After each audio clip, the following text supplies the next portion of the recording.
If you're looking to buy a home in Philadelphia, especially if you're a first-time home buyer, there are 3 key things you need to know, and those would be your pre-approval, what grants are available to you in your personal situation, and the type of plan that you would need to put together to make all of this work out for you. In this video, we'll be going through all 3, and I'll be letting people who understand this really well explain this for you. Starting with this video by Lisa Marie. She is a mortgage officer. She has some great things to say. I'll just be giving my feedback afterwards. Honestly, I have no disagreements with anybody in these videos. I picked them for a reason. Let's get into it. Nobody tells you this, but a pre-approval is the real first step to buying a house. If you're new here, I'm Lisa Marie. I'm a mortgage advisor that helps smart buyers understand what lenders actually look for. Here's how to get pre-approved step by step. Step 1, gather your basics. That's 2 pay stubs, 2 years of W-2s or tax returns, your ID, and 2 months of bank statements. Now, if you're self-employed, we're going to use your business tax returns. Step 2,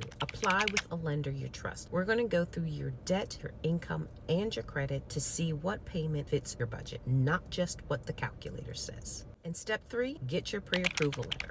That's your buying passport. It tells the realtor and sellers that you are a serious buyer with the numbers to back it up. Now, pre-approval isn't a commitment. It's clarity. It shows you where you stand today and what you can improve before you make an offer. And that's real power. If you found that helpful, follow for more real talk about home buying. I'll tell you. Great info there. She is right about everything. And the reason why the pre-approval is so important to you are these reasons that I listed over here, which the most important one, because I'm sure you've read them, is that it helps you know your situation, and that lets you fix any issues that you might need to fix before you would actually step into signing the contract. And that could be fixing your credit, that could be getting debt down, whatever that is. This step lets you do that. And so you know there's usually about a 45-day window. It may be different in some states where you can get multiple pre-approvals. And this will help you with the next one, because we'll be talking about grants, and some banks or mortgages have different programs for that. For this one, we'll actually be looking at another local realtor, and she'll talk about some of the grants that are available, including the Philly First. All of these are worth looking into because it is literally free money. Let's get into it. Hey, Philadelphia. Oh my gosh. I am coming to you today because I would love to talk with you about these grant programs that are coming out and that are out. Right now, we have Philly First. This grant is up to $10,000, and it is for first-time buyers buying in Philadelphia, Pennsylvania. Then we have K-Fit. K-Fit gives you 5% of the sales price for first-time buyers, and this one works for all of Pennsylvania. So no matter where you are in Pennsylvania, you can qualify for K-Fit. Then we have First Front Door. This is another one that works for all of Pennsylvania. And First Front Door is opening up on May 19th, 2026.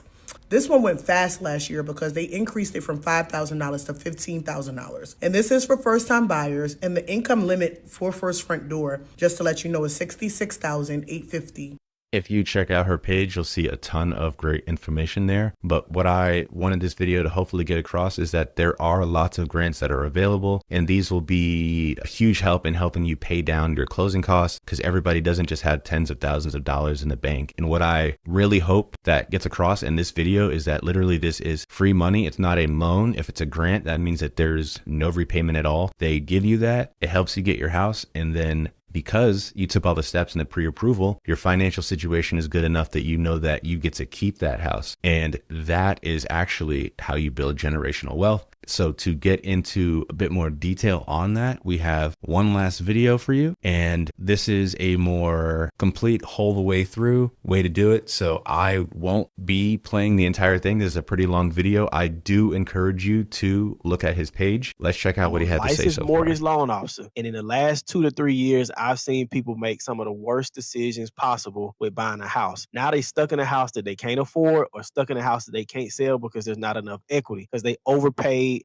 By the way, that is what I was talking about. If a buyer doesn't pay attention to how much house they can buy, and then they get the top of the line house that they can possibly afford, if say their expenses go up, maybe they were cutting it close with their mortgage, now they have to cut something else out so they can pay their mortgage. If you have a plan and you take all of this seriously from the jump, you'll know, oh, okay, I can afford maybe $2,000-3,000 in mortgage. Maybe I want to get a little bit less than that, so I know I can afford insurance and maybe an emergency happens and I've got that too. So that's how you want to be thinking about this, so that you go into it with a buffer, some safety space for yourself, because being house poor is not the move. So I'm going to start this back up again. Follow outdated advice, and they weren't playing the game thinking like an investor. That is not going to be you, because you're going to listen to every single thing I tell you in this video.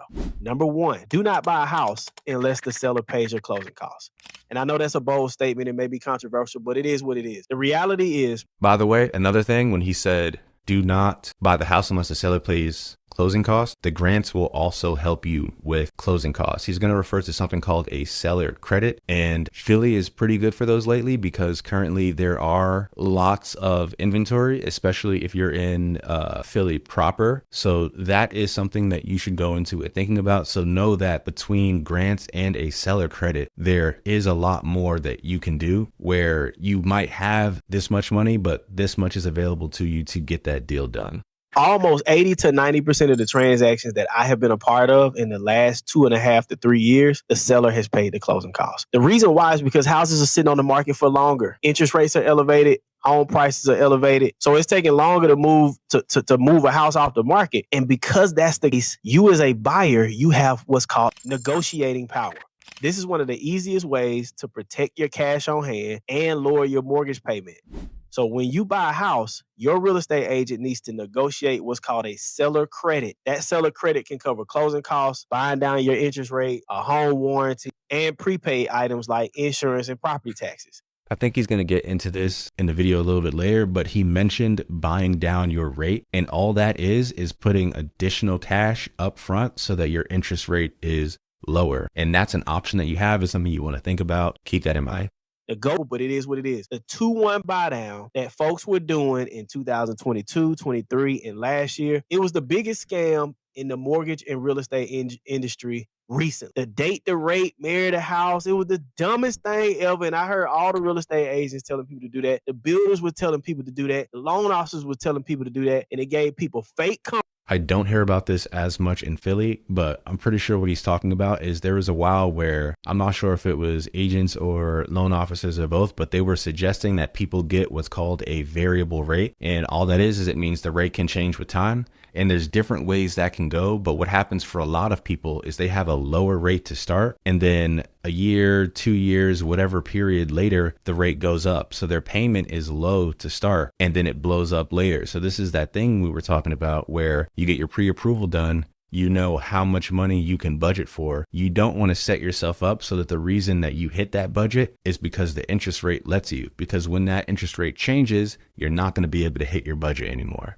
Please keep that in mind. Comfort with an artificially lower mortgage payment for the first 2 years, and then boom, payment shock. And now these same people are struggling to make their mortgage payment because we in the real estate industry told these people that mortgage rates was going to go down in 2 to 3 years, but that did not happen. So how did that work out? So what he's saying is, instead of a variable, you want it to be fixed so it does not change for the life of your loan period. 30 years at that rate, at that payment, unless you sell the house. That's what you want for most people. If you're an investor and you're okay with keeping the house for a little bit at a lower rate, and then you know you're going to sell it before that higher rate kicks in, have at it. That makes perfect sense. But everybody is not an investor yet. Work out. So you don't want to do a 2-1 buy down or a temporary interest rate buy down. You want to do a permanent buy down. That means your mortgage payment is not going to be fluctuating, right? So you don't want to do that. Number 3, don't put more than 3 to 5% down on a mortgage. Anybody still listening to Dave Ramsey in 2025, please find something else to do with your time. You can't listen to outdated. Okay, when he's talking about that, this one is actually really important. There's different types of loans you can do. And this, I would suggest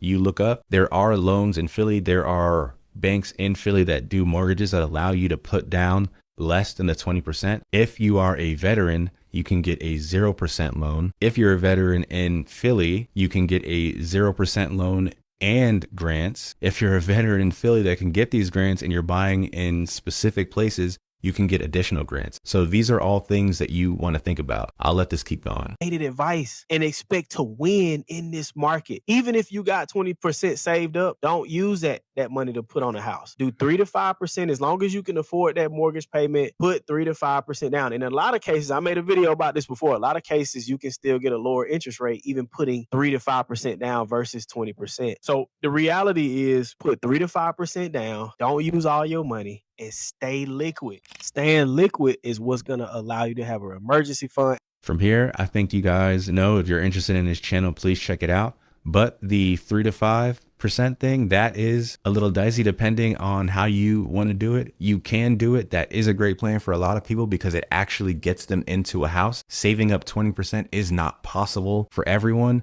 So for him to suggest that, that would allow you to put the money down that you need to get in. And maybe your mortgage might be a little higher because you didn't have that extra 15%. But who cares? You're in a house, and because you planned, you can afford the payments. So we will close this one out. The next steps for you, if you plan to buy a house in Philadelphia or anywhere really, is you want to talk to a loan officer, have them have a conversation with you about where your finances are, where your credit is, what your debt looks like, what your expenses are, how much you can afford. If you don't want to get your credit dinged to do that yet, maybe talk to them, have them go through your finances as they are. You can ballpark it that way. The next thing you want to do is, I guess we just mentioned it's on there, find an agent that you can trust. It doesn't have to be me. It's very okay if it's not me. What I want from you is that you come in informed, knowing how much you can pay with a plan that works so that you can, for your whole 30 years or however long your mortgage is, have no issues with your house. That's what I want for you. I hope you do that. Once again, always do your research. Feel free to look into any of the people I listed or myself.